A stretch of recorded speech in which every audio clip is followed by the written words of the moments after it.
भाभी, चाय पीने का बड़ा मन है।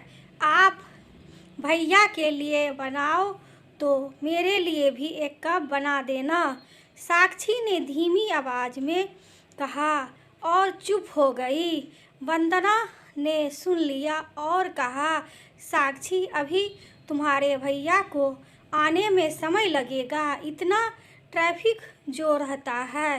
आधा घंटा की कहते हैं तो आने में एक एक घंटा, आधा घंटा को कहते हैं 1 घंटा ही लग जाता है। मैं तुम्हारे लिए चाय बना देती हूँ। साक्षी ने फिर मना कर दिया, नहीं भाभी, रहने दीजिए। बेकार ही आपको परेशानी होगी और फिर आपको भी तो काम रहते हैं। ठीक है, मुझे अपने काम छोड़ने की ज़रूरत नहीं है, तो ऐसा करो, तुम खुद ही चाय बना लो। एक कप मेरे लिए भी बना देना। मैं लैपटॉप पर अपना काम ख़त्म करके आती हूँ, फिर ननद भाभी साथ में मिलकर चाय पियेंगे।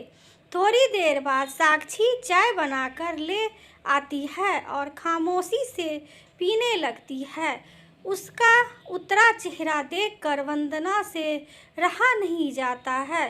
साक्षी, यह घर तुम्हारा भी है, इतनी डरी डरी क्यों रहती हो? तुम्हें जब मन हो चाय बनाकर पी लो, कुछ भी खा लो, मुझसे पूछने की ज़रूरत नहीं है। तुम जैसे अपनी मम्मी के घर में रहती थी, वैसे ही हक से यहाँ भी तुम्हें रहना है। हम गुजरा वक्त बदल तो नहीं सकते हैं, पर आने वाला वक्त को साथ में रहकर मिलकर अच्छा बना सकते हैं। अपनी भाभी का यह प्यार भरा स्पर्श पाकर साक्षी में जैसे जान आ गई। अभी कुछ ही महीने पहले की बात है। उसने इन्हीं हाथों में मेहंदी रच सच रही थी और वे नवल की दुल्हन बनने की तैयारी कर रही थी। घर की लाडली बेटी साक्षी भी अपनी शादी के लिए बहुत खुश थी। मम्मी पापा और भैया भाभी उसकी शादी के लिए दिन रात लगे हुए थे। नियति समय पर बारात आई और साक्षी ने नवल के साथ फेरे ले लिए। सब बहुत अच्छे से हो गया, पर विदाई के समय माहौल गमगीन हो गया। घर की रौनक ससुराल जो जा रही थी। साक्षी, अब ससुराल ही तेरा असली घर है, मायका पराया हो गया है।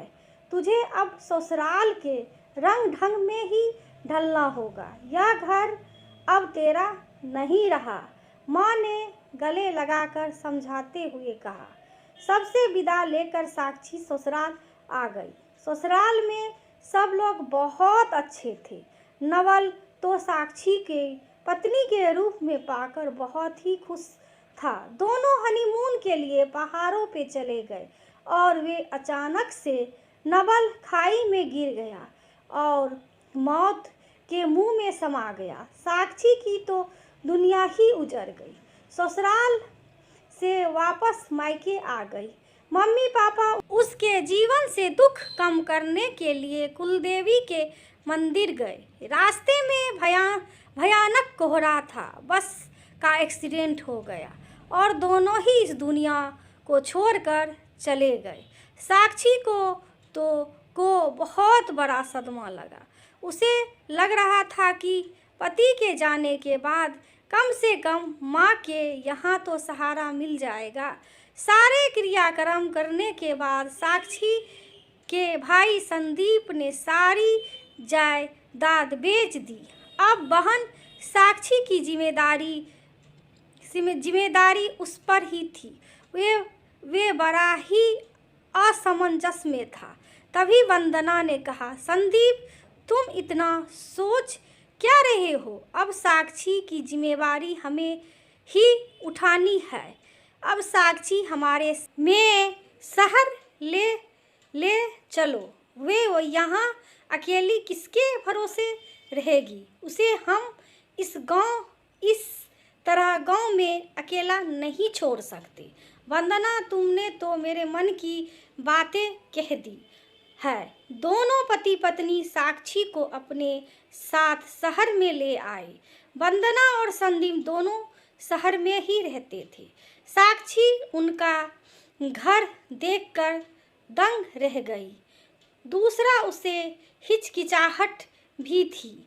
वे अपनी भाभी के साथ कभी ज़्यादा रही भी नहीं थी और सबके मुंह से यही सुनती आई थी कि माँ से ही मायका होता है। इसलिए वह भाभी के घर में डर डर कर रहने लगी थी। उसे गांव में रहने की आदत थी और वे समझ नहीं पा रही थी कि किस तरह शहर में कैसे रहते हैं। कुछ दिनों बाद संदीप कॉलेज का फॉर्म लेकर आया। अब तुझे आगे की पढ़ाई करनी है और अपना भविष्य भी बनाना है। साक्षी भी सब पिछला भुलाकर अपनी पढ़ाई में लग गई और कुछ सालों में अपनी पढ़ाई पूरी करके अपने पैरों पर खड़ी हो गई। शहर में रहकर वहाँ के रहने का ढंग भी सीख गई। अब वंदना और संदीप उसकी शादी करना चाहते थे ताकि उसका भविष्य सुधार सके।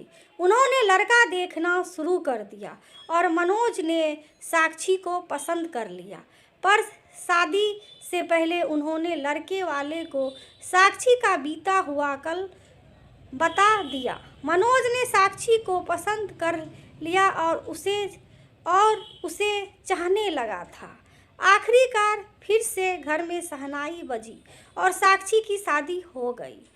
जब साक्षी ससुराल जाने लगी तो वंदना ने उसे कुछ पेपर दिए। भाभी, इनकी क्या ज़रूरत थी?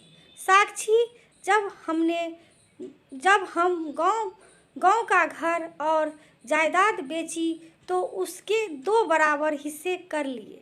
एक हिस्सा तुम्हारे भैया का था, एक तुम्हारे लिए रख लिया।